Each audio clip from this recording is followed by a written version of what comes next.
Say, man, Shedeur Sanders finally got a chance to throw that anticipated draft party that was supposed to go down last week. You dig what I'm saying? But he brought the stars out.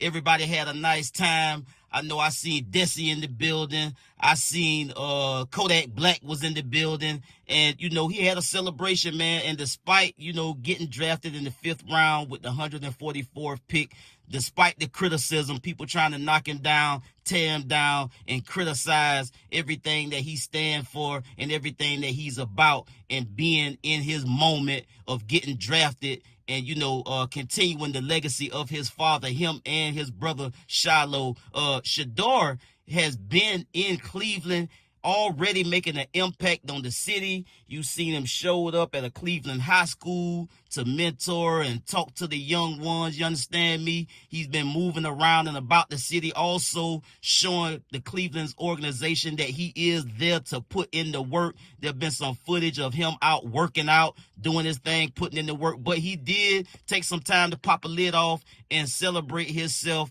and threw a party. Also, we got an update about a little bit of accountability handed down from the league to the Atlanta Falcons organization, and that defensive coordinator being held accountable to some degree after his son made that infamous prank call to Shedeur Sanders while the draft was going on. But first, we got Reese Davis, ESPN college football analyst, and he talks about how the media is going to cover Shedeur and Deion Sanders throughout his career. Are they going to be fair, or are they going to be malicious and attack him every chance they get, man? Let's get to the content. Say, man, if you watching this video right now, man, and you like how we kick it over here at GuddaTV, man, why don't you do me a favor and hit that like button, hit that subscribe button, and turn on your notification bells, man. It won't cost you nothing. I promise you. Why don't you go ahead and do that for the boy and help the channel out? Appreciate you. Do you think media is either afraid of, protective of Deion and Shedeur Sanders? I'm sure some are. I think that when you paint with a broad brush like that, that you don't acknowledge the fact that there will be some people who are and some who aren't. And I think the flip side of that is, I think that there are also probably people who are predisposed not to root for him and to look for every little thing that you might not like. Deion has been great to me over the years. I have had limited interactions with Shedeur, just a couple, and they weren't long. He was great. I think he's very talented. I think he's got a charisma about him that could serve him well. But, I don't think that you can say absolutely that all sports media are trying to protect Deion and Shedeur, just as I think it would be unfair if you picked out a few guys who are saying he's not good enough. Deion did X, Y, and Z for him, and that's the only reason he's in this spot. I think that's unfair too. And so I think probably it's somewhere in the middle, Dan. There are people who are probably protective, and there are people who are unfairly critical. You're doing too much now, bro. I'm not even gonna lie to you, bro. Dang. That's not hollow either, my boy. This is no hollow. That's not what they got. This is the shower they got. Where my chain at, bro? Look at it. Fam, that had to be $1 million. I'm not even gonna lie, bro. This gotta be $1 million, bro. We go to the same team, bro. Give me one like this with the 21, bro. Listening to me. Tell you what, that ain't working. Y'all know the little nursery rhymes, right? Jack and Jill went up the hill to fetch a pail of water, right?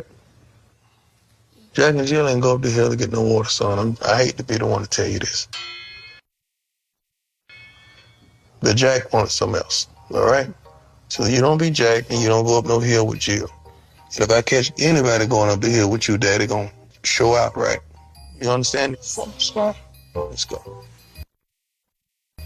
Whenever you need something from Daddy, whenever you want to know the truth, I want you to know you can always come talk to me. All right? Get him.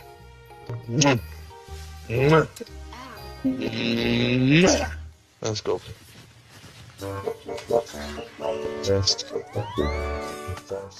First off, let's get to the business of this prank phone caller, his dad, and the Atlanta Falcons organization. Now, CNN is reporting that the NFL fines the Falcons $250,000 and Jeff Albrecht $100,000 over Shedeur Sanders' phone number leaked. The NFL has fined the Atlanta Falcons $250,000 and team defensive coordinator Jeff Albrecht $100,000 over the leak of Shedeur Sanders' phone number. The league confirmed to CNN on Wednesday. Jax Albrecht, the son of the Falcons defensive coordinator, apologized for the prank call made to Sanders on Friday as he waited to be picked in the NFL draft. We appreciate the NFL's swift and thorough review of last week's data exposure and the event that transpired due to it, the Falcons said in a statement Wednesday. We were proactive in addressing the situation internally and cooperated fully with the league throughout the process and accept the discipline levied to coach Jeff Albrecht and the organization. That's probably all we're gonna get, people.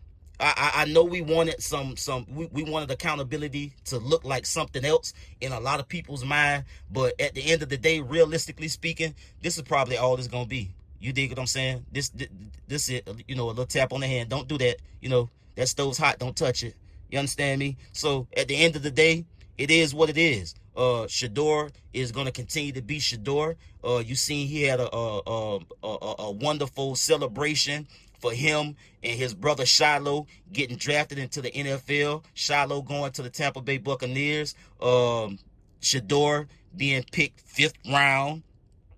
With the 144th pick to the Cleveland Browns. And he is also in Cleveland, moving around, touching the city, and already making an impact. Before minicamp even starts, he's already in Cleveland, working out, popping up to schools, inspiring the younger generation that's coming up under him and doing all of the right things that you would expect a rookie football quarterback to do. And this is not out of his character to be doing things like this, because he come from good stock. He come from a good family, a God-fearing family. These people showed and demonstrated their faith and they trust in God. They kept it positive. They kept it classy throughout the whole process, even though the media and everybody else that had an issue with issues had created issues out of thin air for, making reasons to villainize him or justify him falling to the 5th round with the 144th pick overall in the NFL draft when he was projected to go top 5 or maybe even top 3. So at the end of the day, man, Shedeur Sanders is working out. He's already preparing himself for the upcoming NFL season. He's working out. He's moving around the city, moving around the town, touching the people. I mean, what else do you want this man to do at this point? And as far as like the media goes, the media gonna do what they done already. I don't expect the media to do nothing more than what they've already done. I mean, we seen the media's takes on Shedeur Sanders falling to the 5th round. We seen the excuses that they've already made. Oh, well, because it's because of this. All issues that they seem to have with Shedeur that has absolutely nothing to do with football. Nothing. Absolutely nothing. Oh, he's too cocky. He's too arrogant. He seems like he's entitled. Oh, he jerked off at the workouts. All of these different things. We've seen Shedeur Sanders and the Shedeur family, and the Sanders family, excuse me, y'all, that like these people are exceptional in every area of their life. They always working out. They're always being good, being great. You don't see these folks out here, bothering nobody, getting in no off the field trouble. These folks is very, very family oriented. Like they're always in their bubble. They always in their circle, working out. Football is always a part of what they got going on. Fishing and family. That's it. God, football, fishing, family. That's who these people is, bro. And to try to make them something else outside of that, it's just disingenuous and it's just some bullshit at the end of the day. So you seen Shedeur he brought the stars out at the party. You understand me? Kodak Black was in the building. Desi Banks was in the building.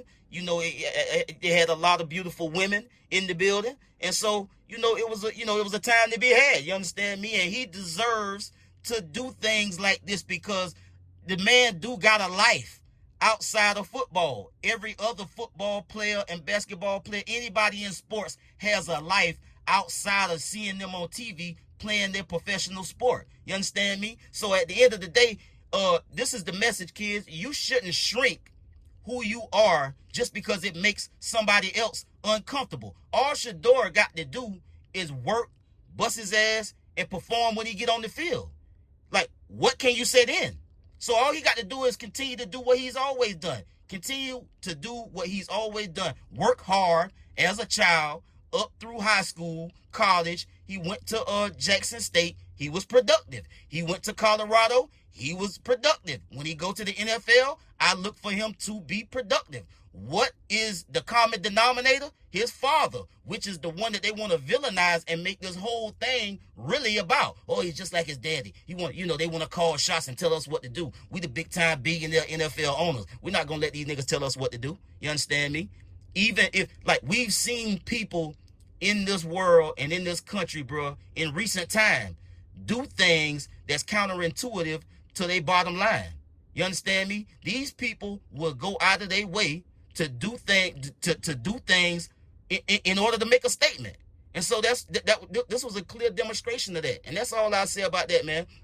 Shout out to all of the guys, all of the young men that changed their life, made their dreams come true with going to the 2025 NFL draft. I look forward to seeing them all on the field. Not all, but some. You understand me? And I'm just happy for all of these lives that was changed with these young brothers getting drafted. I'll get at y'all on the next one, man. Y'all be smooth. I'm out.